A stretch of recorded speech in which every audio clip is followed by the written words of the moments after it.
നമസ്കാരം. Raf talk ഫുട്ബോളിലേക്ക് അവർക്കും സ്വാഗതം. ലിയോ മെസ്സിക്ക് ഇടയ്ക്കിടെ പരിക്ക് വരുന്നു എന്നുള്ളത് ആരാധകർക്ക് വലിയ ആശങ്കയുണ്ടാക്കുന്നുണ്ട്. ഇപ്പോൾ ബ്രസീലുമായിട്ടും ഉറുഗ്വായുമായിട്ടുമുള്ള വേൾഡ് കപ്പ് ക്വാളിഫയർ മത്സരങ്ങൾ അദ്ദേഹം മിസ് ചെയ്യുകയും ചെയ്തു. ഇനിയിപ്പോൾ ക്ലബ്ബ് വേൾഡ് കപ്പ് അടുത്ത് വരുന്നു. വേണ്ട, അത് കഴിഞ്ഞിട്ട് അടുത്ത വർഷം വേൾഡ് കപ്പ് വരുന്നു. അപ്പോൾ മെസ്സിയുടെ ഈ തുടരെയുള്ള പരിക്കുകൾ ആശങ്കയുണ്ടാക്കുന്നതാണ്. ഇന്നിപ്പം ഇന്റർ മയാമി കളിക്കാൻ ഇറങ്ങുന്നുണ്ട്. എതിരാളികൾ ഫിലാഡൽഫിയയാണ്. ഇന്നെന്ന് പറയുമ്പോൾ നമുക്ക് സാങ്കേതികമായി നാളെ പുലർച്ചെ 5 മണിക്കാണ് ആ ഒരു മത്സരം മയാമിയിൽ നടക്കുന്നത്. അപ്പോൾ ആ കളിക്ക് മെസ്സി ഉണ്ടാകുമോ? മെസ്സിയുടെ പരിക്ക് ഭേദമായോ? ഇത് ആരാധകർ അറിയാൻ ആഗ്രഹിക്കുന്ന കാര്യമാണ്. ഇന്നലെ മാധ്യമങ്ങളെ കണ്ടപ്പോൾ ഹാവിയർ മഷ്റാനോ അതിനുത്തരം പറഞ്ഞിട്ടുണ്ട്. അദ്ദേഹം പറയുന്നത് ഇങ്ങനെയാണ്: ലിയോ ഇപ്പോൾ നല്ല രൂപത്തിൽ കാര്യങ്ങൾ ചെയ്യുന്നുണ്ട്. Leo is fine. ദൈവം സഹായിച്ചാൽ മറ്റു പ്രശ്നങ്ങളൊന്നുമില്ലെങ്കിൽ നാളത്തെ കളിക്ക് അദ്ദേഹം അവൈലബിൾ ആയിരിക്കും.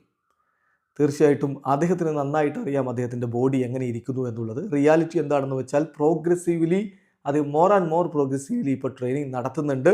ടീമിനോടൊപ്പം കുറച്ച് ട്രെയിനിങ് സെഷനുകൾ അദ്ദേഹം ജോയിൻ ചെയ്തിരുന്നു. ഇനിയിപ്പോൾ ഇന്ന് എൻ്റെ ട്രെയിനിങ് സെഷൻ അദ്ദേഹം പങ്കെടുക്കുകയും ചെയ്യും. ഇത് ഇന്നലെ മഷ്റാനോ പറഞ്ഞതാണ്. അപ്പോൾ ഓക്കെയാണ് ലിയോ മെസ്സി.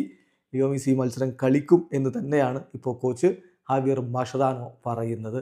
എന്തായാലും മെസ്സിയെ സംബന്ധിച്ചിടത്തോളം അദ്ദേഹത്തിൻ്റെ ഫിറ്റ്നസ് ഒരു ആശങ്കയായി നിൽക്കുന്ന ഘട്ടത്തിൽ മികച്ച പ്രകടനത്തിലൂടെ തിരികെ വരേണ്ടതുണ്ട്.